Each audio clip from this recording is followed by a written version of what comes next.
നമസ്കാരം. ഇന്ന് നമ്മൾ വാഴവിത്തിനെ കുറിച്ചുള്ള കുറച്ച് കാര്യങ്ങൾ ഇന്ന് ഡിസ്കസ് ചെയ്യാമെന്ന് കരുതി. കഴിഞ്ഞ ദിവസം നമ്മൾ തൊടുപുഴയിൽ വാഴവിത്ത് വിൽക്കുന്ന ഒരു കടയിൽ പോയിട്ട് 400 ഏത്തവാഴയുടെ വിത്ത് വാങ്ങിച്ചിട്ട് വന്നിരുന്നു.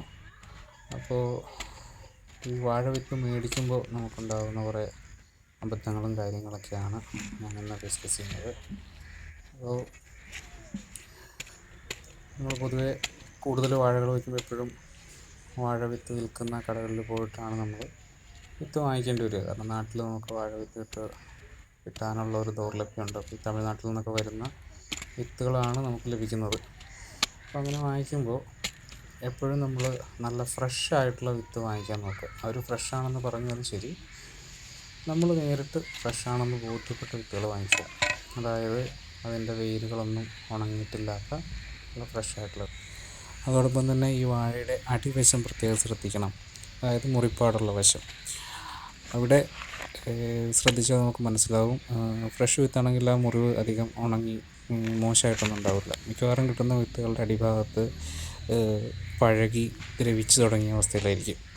അപ്പോൾ അത് ചെത്തിക്കഴിയുമ്പോഴായിരിക്കും അത് എത്രത്തോളം ഉള്ളിലേക്ക് കേട് വന്നിട്ടുണ്ടെന്നുള്ളത് നമുക്ക് മനസ്സിലാവുകയുള്ളൂ.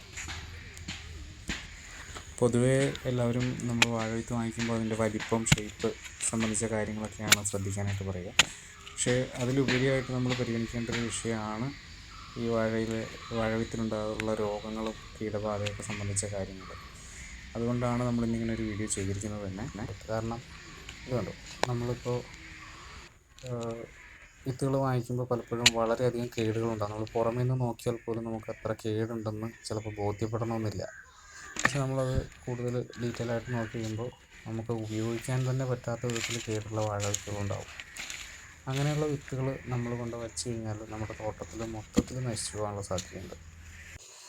ഈ വാഴവിത്ത് വിൽക്കുന്ന കച്ചവടക്കാർ പറയും ഇത് നല്ല വിത്താണ്, ഇതിന് പ്രത്യേകിച്ച് ട്രീറ്റ്മെൻ്റ് ഒന്നും വേണ്ട, നേരിട്ട് കൊണ്ട് വെച്ചാൽ മതി എന്നൊക്കെ പറയും. പക്ഷേ അങ്ങനെ വെച്ച് കഴിഞ്ഞാൽ നമ്മുടെ നാട്ടിലില്ലാത്ത രോഗങ്ങളും കീടങ്ങളും വരെ നമ്മുടെ തോട്ടത്തിൽ വരാനും നിലവിലുള്ള വാഴകളും അല്ലെങ്കിൽ പുതിയതായിട്ട് വയ്ക്കുന്ന വാഴകളും മൊത്തത്തിൽ നശിച്ചു പോകാനോ അല്ലേ നമുക്ക് അതിൽ നിന്നുള്ള കുലയും കാര്യങ്ങളൊക്കെ മോശമായി പോകാനുള്ള സാധ്യത വളരെ കൂടുതലാണ്.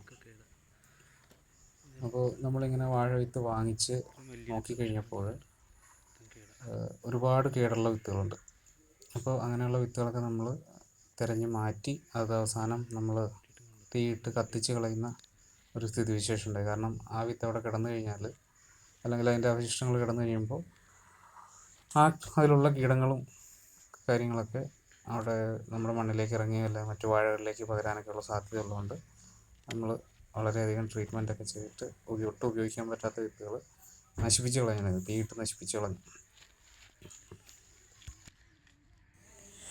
അപ്പോൾ നമ്മൾ ഈ വാഴവിത്ത് കേടുള്ളതൊക്കെ മുറിച്ച് മാറ്റി കേടുഭാഗങ്ങളൊക്കെ മാറ്റി ഒന്ന് ഒരുക്കിയെടുക്കുന്ന സമയത്ത് നമ്മൾ മനസ്സിലാക്കി ഒബ്സർവ് ചെയ്ത ഒരു കാര്യം എന്താണെന്ന് വെച്ച് കഴിഞ്ഞാൽ, കേട് കാര്യമായിട്ടുള്ള വിത്തുകളാണെങ്കിൽ അത് മുറിച്ച് കഴിഞ്ഞാൽ പെട്ടെന്ന് തന്നെ അതിൻ്റെ കളറ് ഒരു റെഡിഷ് കളറിലേക്ക് മാറുകയാണ്. നമ്മുടെ ബീട്രൂട്ടൊക്കെ കട്ട് ചെയ്ത് കഴിയുമ്പോൾ എങ്ങനെയാണ് ഇരിക്കുന്നത്, അതിൻ്റെ ഉൾവശം എങ്ങനെ ഇരിക്കുന്നത്, അതുപോലത്തെ ഒരു കളറിലേക്ക് ഇത് പെട്ടെന്ന് തന്നെ മാറി വരുന്നുണ്ട്. പക്ഷേ ആ കേടൊക്കെ നമ്മൾ കളഞ്ഞ് വൃത്തിയാക്കി എടുത്തു കഴിയുമ്പോൾ, അല്ലെങ്കിൽ കേടില്ലാത്ത വിത്താണെങ്കിൽ മുറിക്കുമ്പോൾ നല്ല കാച്ചിലൊക്കെ മുറിച്ച പോലെ ഒരു ലൈറ്റ് ബ്രൗൺ കളർ, ഒരു ഐവറി പോലത്തെ കളറിലായിരിക്കും ഇരിക്കുക. കേടുള്ള വിത്താണെങ്കിൽ അത് പെട്ടെന്ന് തന്നെ കളർ മാറി ഒരു റെഡിഷ് കളറിലേക്ക് വരുന്ന ഒരു സംഭവം നമ്മൾ ശ്രദ്ധിച്ചിട്ടുണ്ട്. അപ്പോൾ നിങ്ങൾക്ക് അതൊന്ന് പരിശോധിച്ച് നോക്കാവുന്നതാണ്. നിങ്ങൾ വാങ്ങിക്കുന്ന വാഴവിത്തുകളിൽ അങ്ങനെ കാണുന്നുണ്ടോ, മുറിക്കുമ്പോൾ കളർ മാറുന്നുണ്ടോ എന്നുള്ളത്.